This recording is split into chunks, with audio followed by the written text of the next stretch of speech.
Every afternoon, as they were coming from school, the children used to go and play in the giant's garden.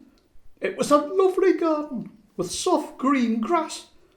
Here and there over the grass stood beautiful flowers like stars, and there were 12 peach trees that in the springtime broke out into delicate blossoms of pink and pearl, and in the autumn bore rich fruit. The birds sat in the trees and sang so sweetly that the children used to stop their games in order to listen to them. "How happy we are here," they cried. One day the giant came back. He'd been to visit his friend the Cornish ogre, and he stayed with him for 7 years.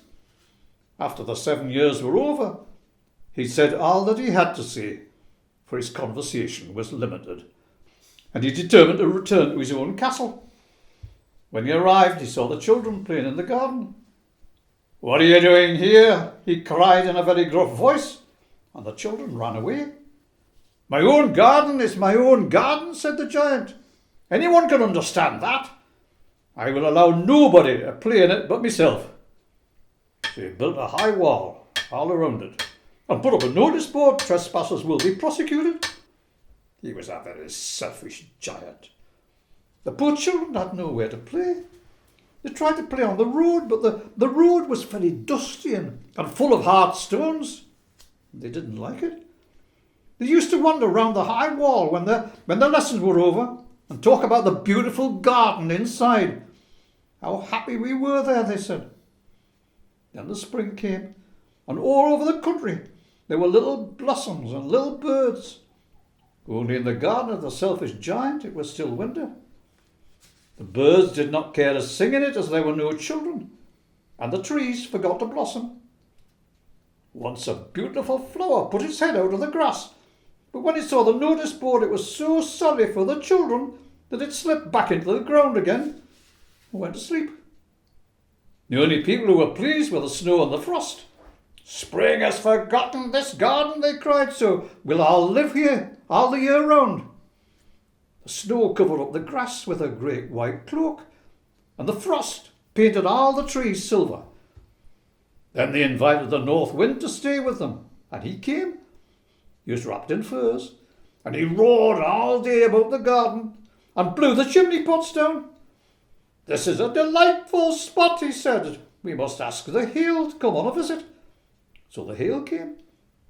Every day for 3 hours he rattled on the roof of the castle till he broke most of the slates. Then he ran around the garden faster and faster as he could go. He was dressed in grey, and his breath was like ice. "I cannot understand why the spring is so late in coming," said the selfish giant as he sat at the window and looked out at his cold white garden. "I hope there'll be a change in the weather." But the spring never came, nor the summer. The autumn gave golden fruit to every garden, but to the giant's garden she gave none. "He's too selfish," she said. So it was always winter there, and the north wind and the hail and the frost and the snow danced about through the trees. One morning the giant was lying awake in bed when he heard some lovely music. It sounded so sweet to his ears, he thought it must be the king's musicians passing by. It was really only a little linnet singing outside his window. But it was so long since he had heard a bird sing in the garden that it seemed to him to be the most beautiful music in the world. Then the hail stopped dancing, and the north wind ceased roaring, and a delicious perfume came to him through the open casement. "I believe the spring has come at last," said the giant, and he jumped out of bed and looked out. What did he see? He saw a most wonderful sight. Through a little hole in the wall, the children had crept in, and they were sitting in the branches of the trees. In every tree that he could see there was a little child. The trees were so glad to have the children back again that they covered themselves with blossoms and were waving their arms gently above the children's heads. The birds were flying about and twittering with delight, and the flowers were looking up through the green grass and laughing. It was a lovely scene. Only in one corner it was still winter. It was the farthest corner of the garden, and in it was standing a little boy. He was so small that he could not reach up to the branches of the tree, and he was wandering all around it, crying bitterly. The poor tree was still quite covered with frost and snow, and the north wind was blowing and roaring above it. "Climb up, little boy," said the tree, and it bent its branches down as low as it could. But the boy was too tiny, and the giant's heart melted as he looked out. "How selfish I have been," he said. "Now I know why the spring would not come here. I'll put that poor little boy on the top of the tree. Then I'll knock down the wall, and my garden shall be the children's playground for ever and ever." He was really very sorry for what he'd done. So he crept downstairs. He opened the front door quite softly, and he went out into the garden. But when the children saw him, they were so frightened that they all ran away, and the garden became winter again. Only the little boy did not run, for his eyes were so full of tears that he did not see the giant coming. And the giant stole up behind him and took him gently in his hand and put him up in the tree. And the tree broke out at once into blossom, and the birds came and sang on it, and the little boy stretched out his two arms and flung them around the giant's neck and kissed him.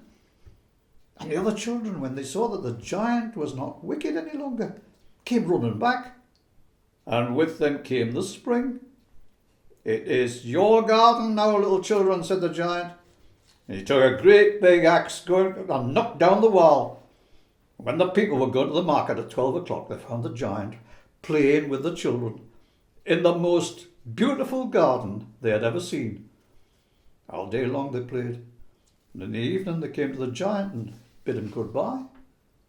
"But where is your little companion?" he said. "The boy I put up in the tree." The giant loved him the best because he'd kissed him. "We don't know," answered the children. "He's gone away." "You must tell him to be sure to come here tomorrow," said the giant. But the children said they did not know where he lived. I'd never seen him before.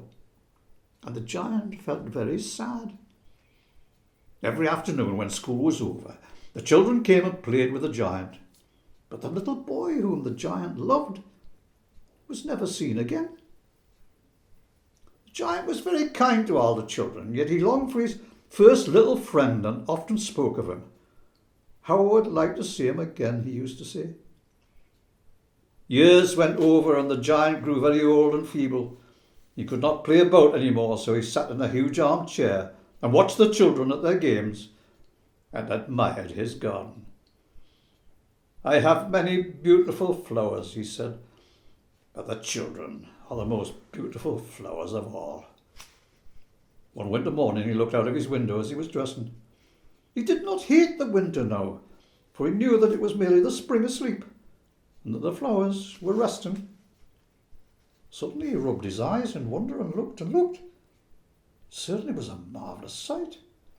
In the farthest corner of the garden was a tree quite covered with lovely white blossoms. Its branches were all golden and silver fruit hung down from them, and underneath it stood the little boy he had loved. Downstairs ran the giant in great joy and out into the garden. He hastened across the grass and came near to the child. And when he came quite close, his face grew red with anger, and he said, "Who hath dared to wound thee?" For on the palms of the child's hands were the prints of 2 nails, and the prints of 2 nails were on the little white feet. "Who hath dared to wound thee?" cried the giant. "Tell me, and I may take my big sword and slay him." "Nay," answered the child, "but these are the wounds of love." "Who art thou?" said the giant. And a strange awe fell on him, and he knelt before the little child. And the child smiled on the giant and said to him, "You let me play once in your garden. Today you shall come with me to my garden, which is paradise." And when the children ran in that afternoon, they found the giant lying dead under the tree, all covered with white blossoms.